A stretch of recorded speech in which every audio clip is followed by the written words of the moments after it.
ఈరోజు కూడా ఒక మంచి కథ. శశిధర్ సారికల పెళ్లి రోజు దగ్గర పడింది. ఫ్రెండ్స్ అందరికీ హోటల్లో గ్రాండ్గా పార్టీ ఇద్దామనుకున్నారు. ఇంట్లో అయితే అందరికీ చోటు సరిపోదని ఈ మధ్యకాలంలో ఎక్కువగా ఎగువ మధ్యతరగతి కుటుంబీకులు హోటల్లో పార్టీలు అరేంజ్ చేయడం పరిపాటయ్యింది. 10 రోజుల నుండి పెళ్లి రోజు ఏర్పాట్ల గురించి చర్చించుకుంటున్నారు శశిధర్ దంపతులు. ఇద్దరు ఆఫీసుల్లో ఉన్న ముఖ్యమైన బంధువుల్ని, కొలీగ్స్ని, ఫ్రెండ్స్ని కలిపితే 60 మంది దాకా తేలారు. అప్పటికి దూరపు బంధువుల్ని కొందరిని వదిలేశారు. ఆ రోజు ఏ చీర కట్టుకోవాలి, ఏ నగలు పెట్టుకోవాలి అని ఒకటే సతమతమవుతుంది సారిక. శశిధర్కు ఖరీదైన సూటు ఒకటి ముందే కొనిపెట్టింది. మగపిల్లలిద్దరికీ షార్వాణీలు కొన్నది. మీరు కూడా కొత్త చీర కట్టుకుని నగలు పెట్టుకోండి అత్తయ్య, మామయ్య గారు కూడా మంచి సూటు వేసుకుంటే బాగుంటుంది.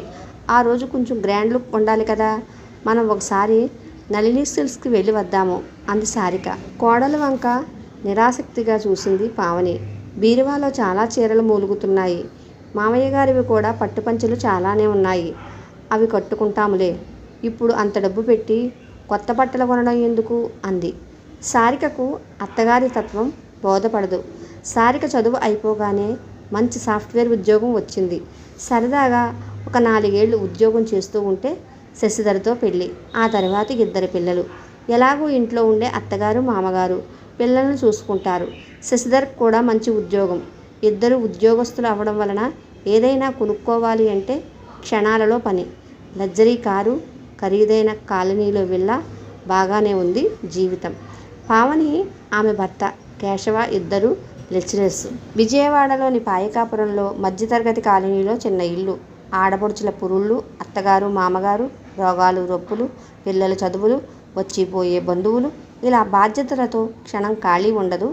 ఇద్దరు ఉద్యోగాలు చేసుకుంటూ జాగ్రత్తగా రోజు డబ్బులు లెక్క చూసుకునేవాళ్ళు.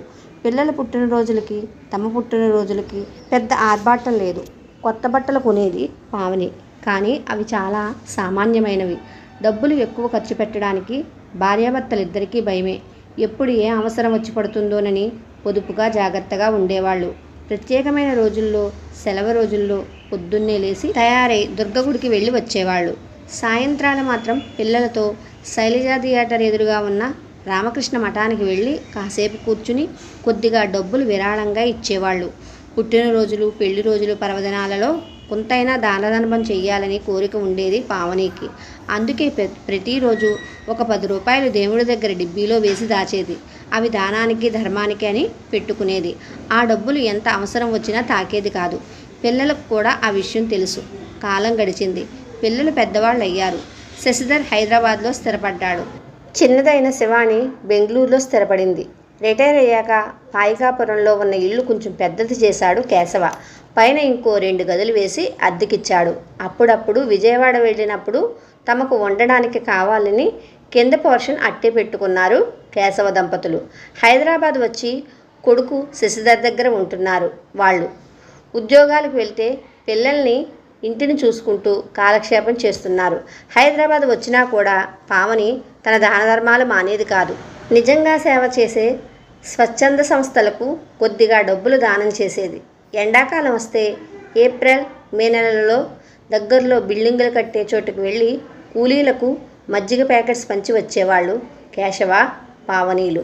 వానాకాలం వస్తే 25 మంది కూలీలకు గొడుగులు పంచిపెట్టడం, ఇంకా చలికాలంలో 25 మంది కూలీలకు కప్పుకోవడానికి రొగ్గులు కొనిపెట్టడం అలవాటు చేసుకున్నారు భార్యాభర్తలిద్దరూ.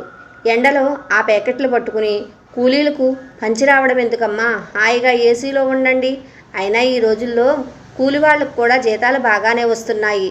పోనీ ఒకవేళ పేదరికంలో వాళ్ళంతా బ్రతుకుతున్నారనుకున్నా మీరు ఓ 10 మందికో 25 మందికో పంచినంత మాత్రాన వాళ్ళ దరిద్రం తీరిపోతుందా అనేవాడు శశిధర్. పాపం వాళ్ళు ఎండలో పనిచేస్తున్నారా, మజ్జిగిస్తే కాస్త దాహం తీరుతుందని. అయినా ఇంట్లో కూర్చుని బోరు కొడుతుంది. కాస్త తిరిగి వస్తే ఇద్దరికీ బాగుంటుంది. ఏదో పేదవాళ్లకు మన శక్తి కొద్దీ ఉడతాభక్తి అనేది పావని. ఏంటో అత్తగారి చాదస్తం అనుకునేది సారిక. పావనికి పిల్లల జీవనశైలి చూస్తే బాధ కలుగుతూ ఉంటుంది. తామిద్దరూ పొదుపుగా జీవితం గడిపి కాస్తో కోస్తో దానధర్మం చేస్తూ ఉంటే పిల్లలు మాత్రం విపరీతంగా వృధా ఖర్చు పెట్టడంలో ఆనందాన్ని పొందుతున్నారు. ఇలా దోబరా చేస్తూ ఉంటే మనసులో బాధ కలుగుతూ ఉండేది పావనికి. అంత దోబరా ఖర్చు ఎందుకురా, పోనీ పేదవాళ్ళు ఎవరికైనా ఇస్తే కాస్త పుణ్యం పురుషార్థం అని పిల్లలతో చెప్పినా వాళ్లలో మార్పు రాలేదు సరికదా. ఆమెను విసుక్కోవడం మొదలుపెట్టారు. పిల్లలు పెట్టే అనవసరపు ఖర్చు గురించి భర్త దగ్గర వాపోయేది పావని. ఆ చిన్నపిల్లల డ్రెస్సులు చూడండి, ఒక్కొక్కటి 3,000 4,000. 6 నెలలు తిరిగేసరికి పిల్లలు పొడుగవుతారు, ఎందుకు పనికిరావు, ఇంట్లో కుప్పలు కుప్పలుగా పేరుకుపోతాయి. కోడలు వాటిని తీసి బయట పరేస్తూ ఉంటుంది. ఖరీదు పెట్టి కొనడం ఎందుకు, మళ్ళీ పారేయటం ఎందుకు, పెరిగే పిల్లలకు తక్కువ ఖరీదును కొంటే సరిపోతుంది కదా. నేను చెప్తే వినిపించుకోవడం లేదు అని పావని చెప్పినప్పుడల్లా పావనినే మందలించేవాడు కేశవ. మనం పెద్దవాళ్ళం అయ్యాం పావని, తోచి తోచకుండా పలికిమాలిన సలహాలు చెప్పకు. ఊరకే పిల్లల విషయాల్లో కల్పించుకుని మన గౌరవం పోగొట్టుకోవడం ఎందుకు, వాళ్ళు మన మాట వినలేదని మనశ్శాంతి లేకుండా చేసుకోవడం ఎందుకు, చిన్న చిన్న విషయాలు కదా, పట్టించుకోకు అని భార్యకు గట్టిగానే చెప్పేవాడు కేశవ. అప్పటికీ ఊరుకున్న పిల్లలు ఆర్భాటపు కొచ్చి చూసి బాధపడేది పావని. ఒక్కోసారి అందరూ కలిసి హోటళ్లకు వెళ్తే బిల్లు 6,000కు తక్కువ కాదు. తినడం కంటే పారేసేది ఎక్కువ. ఇంత ఖరీదైన రెస్టారెంట్కి ఎందుకురా, కాస్త తక్కువ దానికి వెళ్దాము అనేది కొడుకుతో పావని. చిన్నప్పుడు మనం సరదాలు లేకుండా బ్రతికాం కదమ్మా, ఇప్పుడు కాస్త హాయిగా ఉండడం నేర్చుకో. మనకు ఇప్పుడు ఏం తక్కువయ్యింది, మేం సంపాదిస్తున్నాము, దర్జాగా ఉండమ్మా, మిమ్మల్ని సుఖపెట్టాలనే కదా మా తాపత్రయం అనేవాడు శశిధర్ నవ్వుతూ. పిల్లలకు తమ మీద ప్రేమ ఉంది, బాగానే చూసుకుంటున్నారు, కానీ ఏదో వెలితి మనసులో సుళ్ళు తిరుగుతూ ఉంటుంది. 1 సంవత్సరానికి పిల్లలు పెట్టే దోబరా ఖర్చుతో ఒక సామాన్య కుటుంబంలోని ఆడపిల్లకు సులభంగా పెళ్లి చేయవచ్చు అనుకునేది పావని. మళ్ళీ అంతలోనే పిల్లలు హాయిగా ఉంటే తను ఎందుకు సంతోషంగా లేదు, ఎందుకు అసంతృప్తి పడుతుంది, తన ఆలోచన విధానం సరిగ్గా లేదేమో అనుకుంటూ ఉండేది. సారిక శశిధర్లు పెళ్లి రోజు వేడుక ఆర్భాటంగా జరిగింది. హోటల్లో భోజనాలు, రిటర్న్ గిఫ్ట్స్, ఫోటోలు, వీడియోలు అంతా కలిపి 2 లక్షలు దాటింది. శ్రావణ మాసం వచ్చింది. విజయవాడలో ఉండే పావని తమ్ముడు భాస్కర్ కూతురు పెళ్ళి. తన ఇంట్లో మొదటి కార్యం. అక్కను బావను పిల్లల్ని మరీ పిలిచాడు భాస్కర్. బెంగళూరు నుంచి శివాణి పెళ్లి టైంకి వచ్చి వెళ్తానంది. శశిధర్ తల్లిదండ్రులను తీసుకుని విజయవాడ చేరాడు. భాస్కర్ ఇంట్లో బంధువుల తాకిడి అని పాయకాపురంలో తమ ఇంట్లో దిగారు పావని వాళ్ళందరూ. పెళ్లి రోజు వాన మొదలయ్యింది. వానలోనే పెళ్లి జరిగింది. రాత్రి అప్పగింతలు. రాత్రికి పెళ్లివాళ్ళు వెళ్ళిపోయారు. ఆ రాత్రి శివాని కూడా ఫ్యామిలీతో బెంగళూరు వెళ్ళిపోయింది. పావని వాళ్ళు వచ్చి ఆ రాత్రికి తమ ఇంట్లో ఉన్నారు. 2వ రోజు ప్రయాణం. తెల్లవారేటప్పటికి తుఫాను గురించి హెచ్చరికలు వినిపిస్తున్నాయి. బస్సులు తిరగడం లేదు. పిల్లలతో ఈ వానలో ప్రయాణం కష్టమని ట్రైన్ టికెట్లు క్యాన్సిల్ చేశాడు శశిధర్. మామూలుగా బంగాళాఖాతంలో తుఫాన్లు ఎక్కువ, ఏదో 2-3 రోజులకు తగ్గుతుంది, వాన తగ్గాక హైదరాబాద్ వెళ్ళొచ్చు అనుకుంటూ ఇంట్లోనే సరదాగా కాలక్షేపం చేస్తున్నారందరూ. ఎప్పుడు విజయవాడకు అంత వరద ఉధృతంగా రాలేదు. ఆ రోజు సాయంత్రానికి ఊరు దిగ్బంధం అయిపోయింది. ట్యాంకుల్లో నీళ్లు పట్టి వాటర్ క్యాన్లు 4-5 తెచ్చిపెట్టుకున్నారు. దొరికినంత వరకు పాల ప్యాకెట్లు, నిత్యావసర వస్తువులు, కూరలు తెచ్చిపెట్టారు. 1 గంట కల్లా కరెంటు పోయింది. 2 గంటల్లో వరద ఉగ్రరూపం దాల్చింది. లోపలికి తన్నుకుని నీళ్లు వస్తున్నాయి. భయం వేసింది అందరికీ. అమ్మ, స్టవ్వు, కాస్త సామాన్లు తీసుకుని పైకి వెళ్తాము అంటూ శశిధర్ గబగబా బట్టల బ్యాగులు సర్దేశాడు. అరగంటలో పైకి చేరారందరూ. పైన అద్దుకున్న వాళ్ళది చిన్న కుటుంబం, భార్యాభర్త, వాళ్లకు 3 ఏళ్ల బాబు. వీళ్ళు కూడా వాళ్లతో పాటే అక్కడే ఇరుక్కున్నారు. భయానకమైన వరద, బీభత్సంగా వాన. భగవంతుని ప్రార్థిస్తూ కూర్చుంది పావని. ఆ మరునాటికి కూడా వరద ఉధృతి తగ్గలేదు. ఏం చెయ్యాలో పాలుపోవడం లేదు. మేడ మీద నుంచి చూస్తే చుట్టూ నీళ్లు తప్ప ఏమీ కనిపించడం లేదు. పాయకాపురం దాదాపుగా మునిగిపోయింది. ఇంట్లో త్రాగడానికి నీళ్లు కొద్దిగానే ఉన్నాయి. పైన మిద్దె ఏ నిమిషంలోనైనా కూలేటట్లుగా ఉంది. వంటింట్లో కిటికీ ఊడిపోయింది. బియ్యం పప్పులు తడిసి నీళ్లలో తేలుతున్నాయి. హాల్లో కూర్చున్నారందరూ. సారిక వెక్కి వెక్కి ఏడుస్తుంది. పిల్లలు ఆకలితో ఏడుస్తున్నారు. శశిధర్, కేశవులు జీవం కోల్పోయినట్లు చూస్తున్నారు. మాట్లాడడానికి కూడా ఎవరిలోనూ శక్తి లేదు. అద్దుకున్న వాళ్ళు తమ బిడ్డను పట్టుకుని నిస్తేజంగా జారగిలబడి ఉన్నారు. ఒక పక్క చలి, మరో పక్క హోరున గాలి. నిమిషం ఒక యుగంలా గడుస్తుంది. మధ్యాహ్నం అయ్యింది. హాల్లో కూడా నీళ్లు వస్తున్నాయి.